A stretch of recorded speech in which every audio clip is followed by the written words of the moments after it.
जय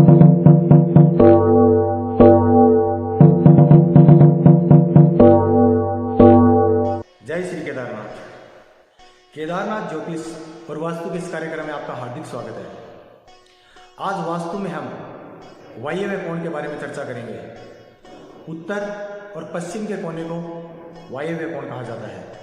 वायव्य कोण के चंद्रमा ग्रह स्वामी है और अधिपति देव वायु देवता है। वायव्य दिशा में गहने, तिजोरी, कैश, पैसे रखने का कोई भी स्थान इत्यादि नहीं होना चाहिए। वायव्य दिशा का कोण कभी भी कटा हुआ या बढ़ा हुआ नहीं होना चाहिए। अगर वायव्य दिशा का कोण कटा हुआ या बढ़ा हुआ है तो यह घर में आर्थिक उन्नति में बाधक होता है। इस कोने में अंडरग्राउंड पानी का टैंक भी नहीं होना चाहिए। अगर वायव्य कोण में अंडरग्राउंड पानी का टैंक है तो आप वहाँ चंद्र यंत्र की स्थापना कर सकते हैं।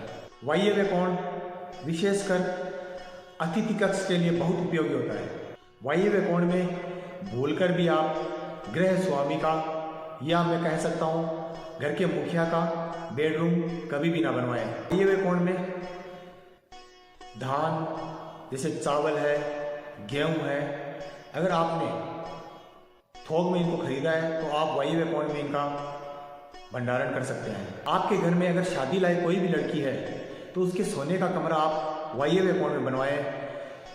इससे आपको यह लाभ होगा कि उसके रिश्ते जल्दी से जल्दी आने लगेंगे और उसकी शादी में अगर विलंब हो रहा है तो बिल्कुल भी नहीं होगा। किसी कारणवश अगर अग्निकोण में आपकी रसोई नहीं बन पा रही है तो आप रसोई को वायव्य कोण में भी बना सकते हैं। वायव्य कोण में भी आप सीढ़ियों का निर्माण कर सकते हैं। अगर वायव्य कोण में कोई भी वास्तु दोष है तो इसका सीधा असर घर के मुखिया पर होता है। घर में कलह रहना, कोर्ट केस होना, फाइनेंस प्रॉब्लम, हेल्थ इश्यू, पड़ोसियों से अनबन इत्यादि समस्याएं चलती रहती है। विदेश जाना चाहते हैं और किसी कारणवश आपका कार्य बन नहीं पा रहा है तो आप वायव्य दिशा में बने कमरे में 8 से लेकर 12 महीने तक नित्य सोएं। निश्चित ही आपका जो विदेश जाने का कार्य है उसका मार्ग प्रशस्त होगा और उसमें आपको सफलता भी मिलेगी। वायव्य कोण के कमरे में सोने से नवविवाहिता का ससुराल में कम मन लगता है और मायके में ज़्यादा मन लगता है।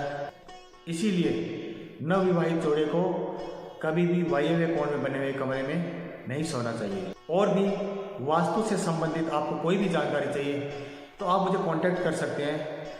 मेरा कांटेक्ट नंबर आपकी स्क्रीन पर नीचे है। उम्मीद करता हूँ मेरे द्वारा वायव्य कोण के बारे में दी गई जानकारी आपको अच्छी लगी होगी, आपको समझ में आ गई होगी। धन्यवाद। जय श्री केदारनाथ।